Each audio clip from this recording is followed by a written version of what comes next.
All right. That being said, good morning. My name is Bill Enzer, and I am the chairman of the Maryland Transportation Authority Capital Committee, and will be conducting this morning's meeting. I hereby call the meeting of the Capital Committee to order at 9 a.m.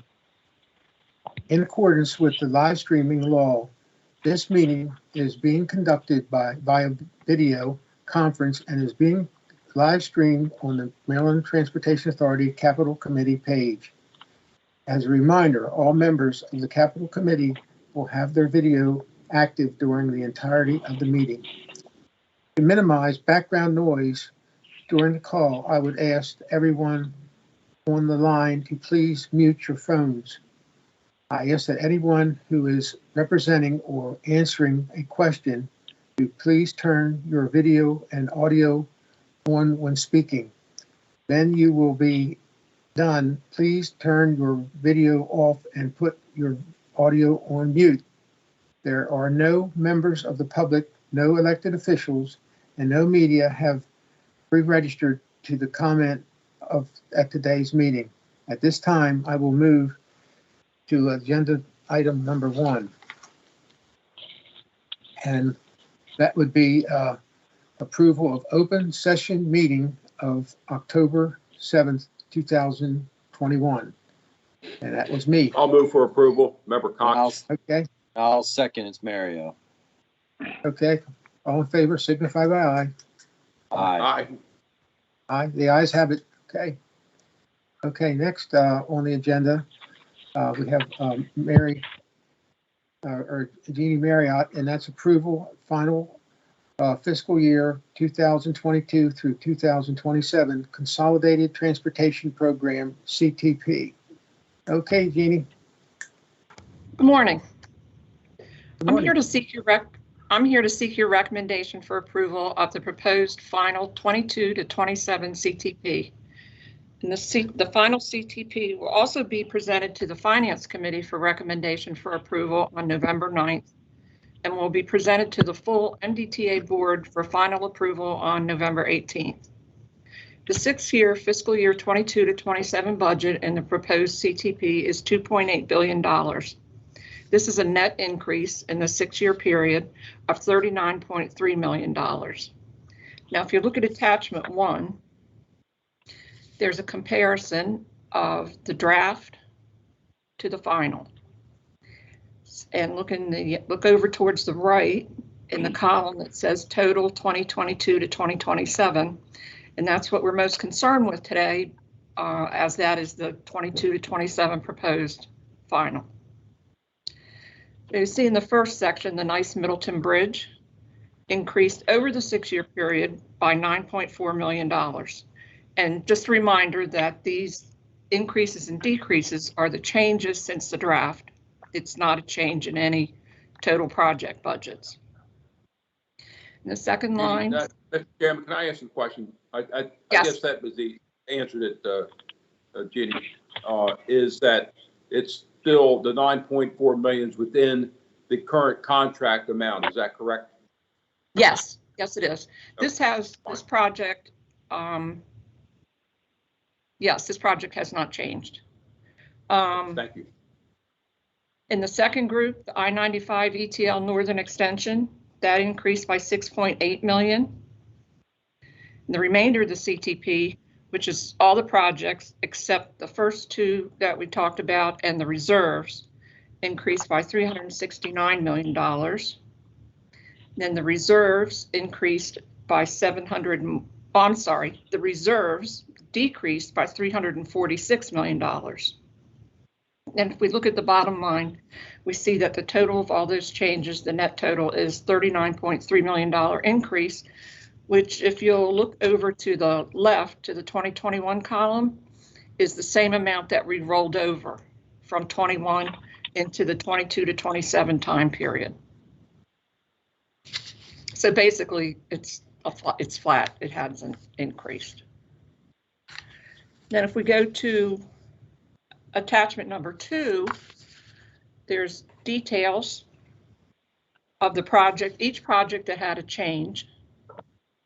In the first section, you see the new projects that were added, and you saw these at the board meeting. These are the 12 projects that you approved being added to the program.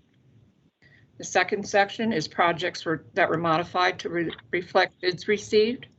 That resulted in an increase of $22.3 million. Projects modified to add the construction phase is an increase in the 6 years of $59.5 million. Then projects that were completed or deleted is a decrease of $3.8 million.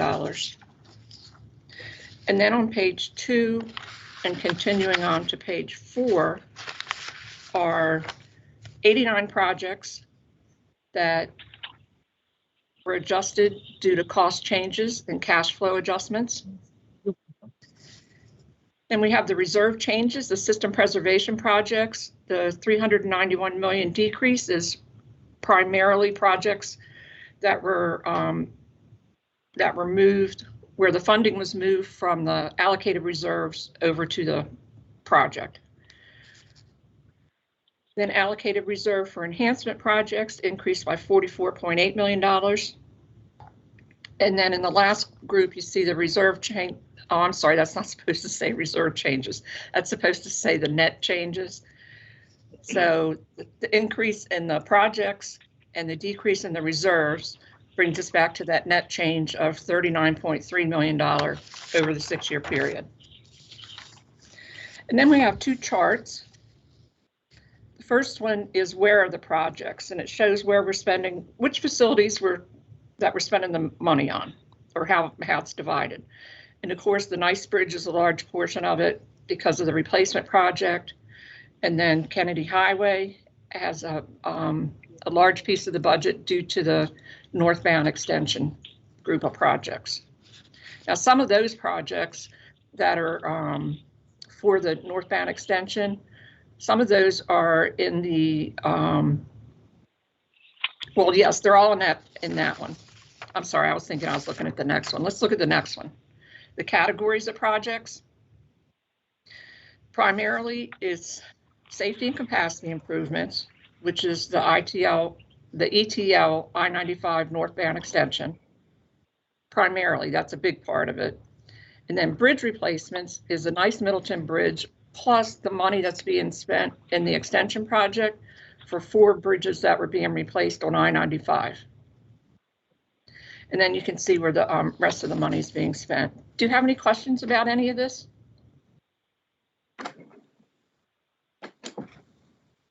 No? Well, then I am asking for your recommendation for approval. I'll make a motion to recommend, or to, approve the revised CTP, final CTP. Thank you. All in favor signify by aye. Aye. Aye. Okay. I think we have it. The ayes have it. Thank you very much. Thank you. Thank you. Nice job, Jeannie. Nice job. Next, we have approval of MR-3029-0000 on-call miscellaneous paving, and that's Tony Zhang. Tony? Yes, Tony is here. Yeah, this is Tony. I just presented the MR 3029-0000, which is a on-call miscellaneous paving repair.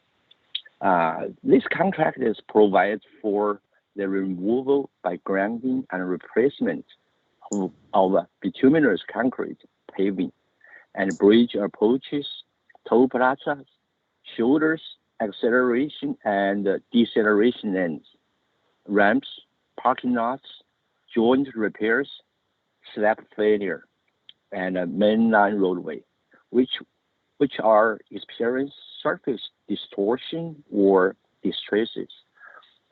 This work on this contract will be performed as on-call task assignment, directed by the MDTA engineer through all the MDTA facilities.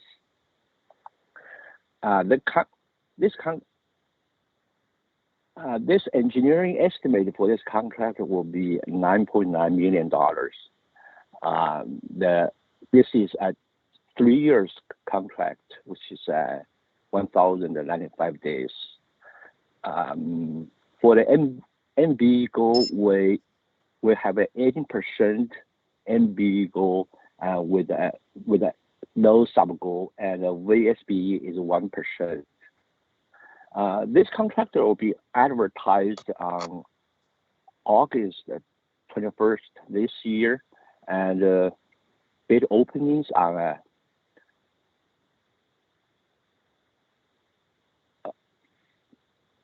on October 6th, 2021. We have 2 bids received, which the lower bids was submitted by the P. Frigan and Son, which is currently the contractor for currently on-call paving repair. They provide an amount of $8.7 million, which is 12% below our cost estimate. So have no need. There's no justification needed for this contract. So based on this, so we are recommending award of this contract to P. Frigan and Son. And that's all. Thank you. This is Mario. What's our experience with them? I'm pretty sure I've seen them on bids before, but what's our experience with Flanagan?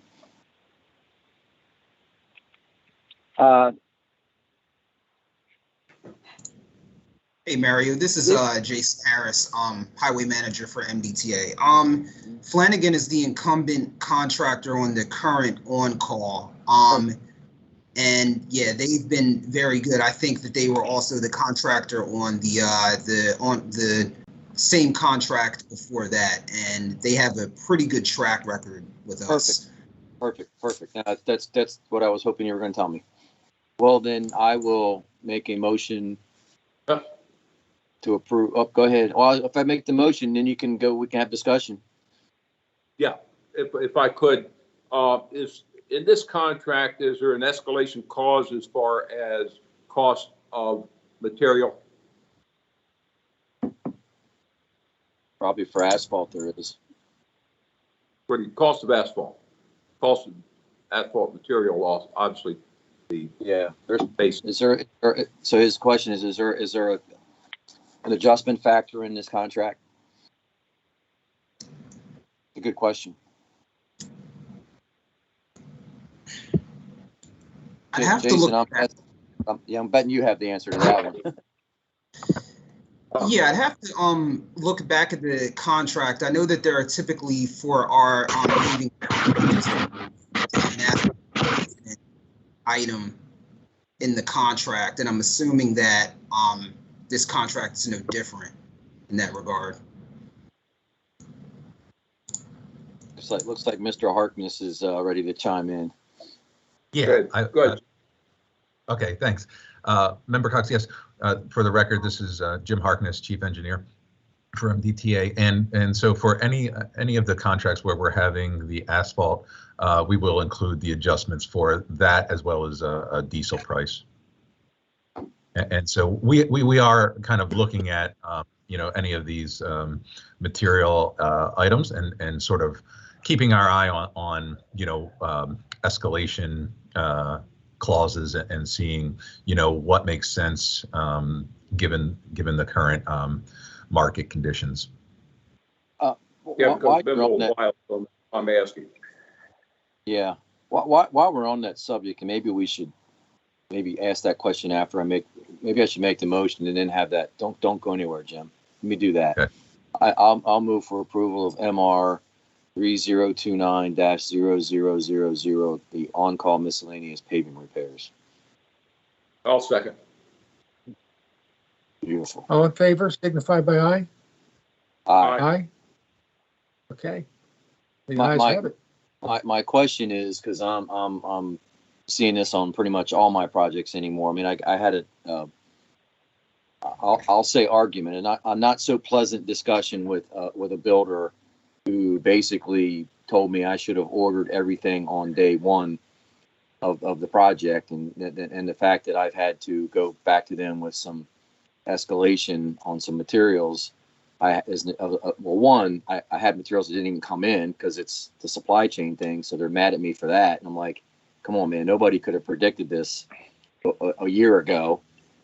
And so I said, hey, since it looks like we're going to be working together on the next project, much to my chagrin, it sounds like we need to come to an understanding that I'm either going to buy everything on day one and you're going to pay me for it, or we're going to have to, understand that I may not be able to get the material, because, no contractor orders everything on day one. They just don't. You don't need it. You don't want it sitting around potentially getting damaged or walking away, as they sometimes do too. So what are we doing to protect ourselves, the MDTA from that problem? Right. So we are looking, I tried to, kind of indicate, we are actively looking and working with industry to kind of figure out if there are some other similar type of clauses that we need to include in contracts to sort of look at indices in terms of pricing on some certain materials. And so we're investigating that. And then we also do work with our contractors on the stored materials. So we try to indicate to them that we are willing to pay stored materials, and we would work with them to do that in sort of to offer that level of protection, if you will, so that they can feel a little bit comfortable about the risk there. As you indicated, nobody could have foreseen what was coming there to the extent that it has impacted us. So we are also, looking at our estimates and trying to, with these budgets, the draft in the spring and this one in the fall, there have been some budget adjustments where we know that we've heard from our contracting community, our partners, that they're particularly impacted by certain things. We've looked at making sure that we're using current market trends and not looking back at old bid items. And so we're trying to adjust for that and account for that in our current bids. Just as an example of how crazy one of my projects is, we were stopped. We had another 3 manholes. And when I say manholes, these are, giant manholes, 42-inch PVC, Schedule 26 PVC pipe. So big giant pipe.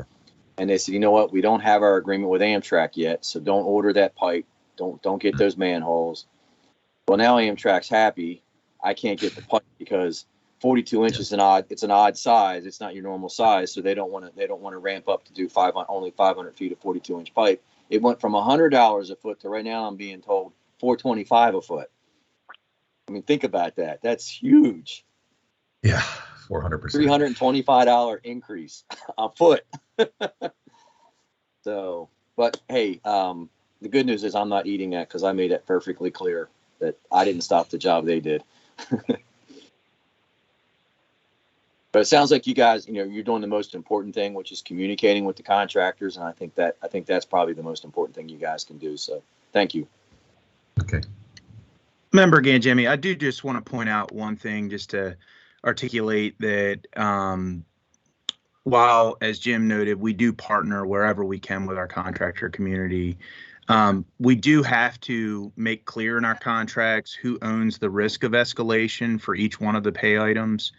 And there are instances where the contractor does own that. Now, there's some circumstances where they may have relief and others they don't. So it's kind of case by case. And I don't want, because this is a recorded presentation and somebody could construe what we've said to mean that we somehow give relief just based on how we feel about it. We don't. We follow the contract as written, and if the risk is established that the contractor owns that risk of escalation, then we do need to follow that. We get it that can be difficult, but we do provide stored materials provisions to allow for early ordering and things like that to mitigate that risk. But I just didn't want the takeaway to be that because we partner, that means we always ignore what the contract says. No, So, I think that's important, Will. Thank you for bringing that up. Obviously, I don't want to spend MDTA money crazily, so thank you. Great, thanks. Is there any other discussion? No, I think that was good. I think it's something we're probably going to talk about again, candidly, because it's not going to go away anytime soon. But thank you. That's right. So do we have a motion? I think we're good. I think we're good on that one. We can go on to the electrical ITS and electrical design services. Okay. All right. That would be approval of MDTA 2020-02A, ITS and electrical design, and that's Sumitra. Good morning, members. Good morning, members. I'm Sushmita Mitra. I am the Acting Director of Engineering for Office of Engineering and Construction. And this morning, I'm going to present MDTA 2020-02, which is the ITS and Electrical Engineering Design Services contract. This contract is scoped to provide planning and feasibility studies, alternative analysis, technical recommendation, preliminary design services, and help with the preparation of construction documents for electrical and ITS design projects. These services are necessary for MDTA's ITS and electrical engineering assets to be planned and designed in accordance with applicable national codes and standards. These contracts will also help with preparing system availability analysis and developing operational cost and lifecycle analysis for various system options when and where required. The scope of these contracts also include assisting in the diagnosis of any problems that arise in the ITS and electrical systems within our facilities, providing analysis of proposed changes in operations or systems design for the impacts potentially unanticipated to other components of operations to identify any needs for improvements or changes. The contract was advertised on October 13, 2020, and the anticipated contract NTP is January of 2022. During the procurement process, we received proposals from 5 interested firms or teams. At the conclusion of the review process and the evaluation process, 4 teams were selected with the highest evaluation scores and are recommended for the award of the contract. These firms include joint ventures of Rummel, Klepper and Kahl, Whitman Record Associates, Jacobs Engineering Group, Mead and Hunt, and WSP joint venture, Dewberry Engineering and WBCM joint venture. The contracts amount for each of these individual contracts is $4.25 million each. Contract duration is 5 years. The contract was advertised with an overall MBE goal of 23% and 1% VSBE goal. All the selected consultant firms have met and exceed the goal that was in the advertised contract. Our current contracts we have 3 current contracts that we use for the similar services. Those are also for 5 years, which will be expiring in May of 2022. 2 of the 4 firms or teams selected under this current procurement are currently providing services similar to the scope of the contract with our Office of Engineering and have successfully completed many design tasks and operational studies. The other 2 firms selected have successfully worked on electrical and ITS projects on several MDTA and SHA projects over the years. This contract or this procurement did not have any bid protest, and the contracts are 100% funded from the total revenue. With that, do you have any questions on the presentation or the procurement of these contracts?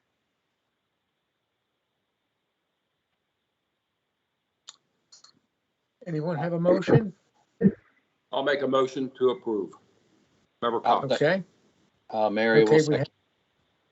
Okay, that's on approval of MDTA 2020-02A ITS and electrical design of In favor, Hold on, signify by- can we do discussion real quick?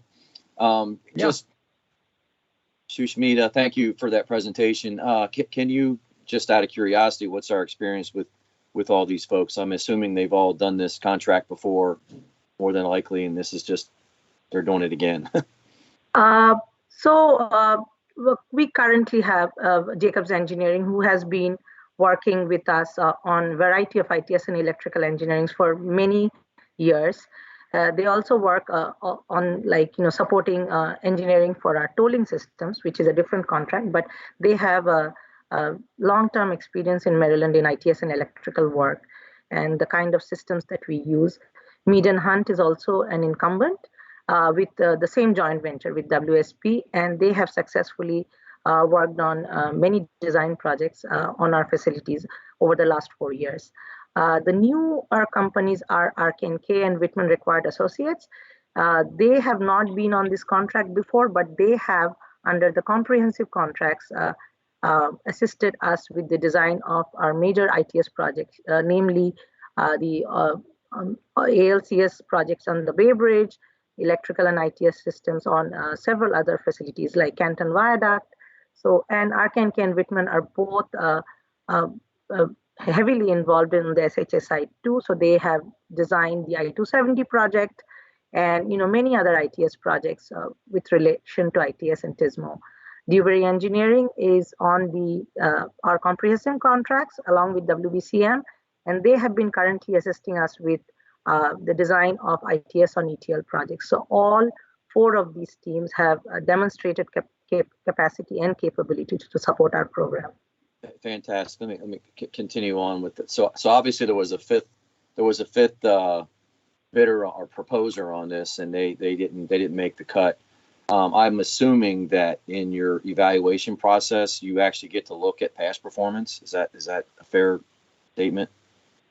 I don't think, we obviously are aware of the past performance because we are closely working with them, but we are not allowed to actually score them on their past performance. They are scored on the technical proposals that they submit, and they are scored on the experience that they demonstrate. We are not allowed to score them on our past performance. Whatever is in the or we cannot score them technically on the the record that we have with them, so to speak, but we can only score them on the experience that they have demonstrated on the technical proposals. Okay, I guess maybe I'm a little disappointed to hear that, because if we have a group that we're not happy with, we should be able to, if they haven't performed, I shouldn't say not happy with, they haven't performed, we should have the ability to knock them down and score. I guess if we can't do it now, how do we change that? Maybe I'm asking that question. Looks like Jeff has the answer to it for that. Yeah, sorry, my dogs barked the moment I turned my camera on. Please forgive me. It's all good. For the record, my name is Jeff Davis from the Division of Procurement. And I just wanted to clarify the statement that our past performance is evaluated in the experience they submit in the proposal. If we have a documented record of vendor performance issues, we are allowed to consider that when looking to make the determination whether or not a proposer is responsible or not. Okay. So that is something that we are allowed to use in our decision as an agency, but it is based on a documented vendor performance issues. Awesome. Yeah. Do we do a good job of documenting performance issues? Maybe I should ask that too. Okay, yes, I think if we have, I think Jeff is correct in that, on regular basis, if we are not happy or if we do not see, a small issues with performances, we really do not, we do communicate with them, but we do not have we have a letter of concern sometimes that we send out if we are having certain issues with either invoicing or design. If there are errors and omissions, those are more of a serious concerns, and we note them and we obviously take action on them. Those things obviously we can consider, we can include in our evaluation, but on a everyday regular, I think if we have smaller issues, we do communicate them, but we do not do a formal documentation, or we do not do like a formal letter all the time. We typically communicate that with a meeting. We resolve it over emails and coordination on both parties. So we try to do that. But you got plenty of things to do. Doing that all the time gets old. I understand. I just figured that it's important that if we have concerns, that we have the ability to not reward them for bad performance in the past just because we can't do that. So it sounds like we can. So fantastic. Thank you. Now I guess we can go to vote. Okay. Okay. We're going to vote on approval of MDTA 2020-02A ITS and electrical design.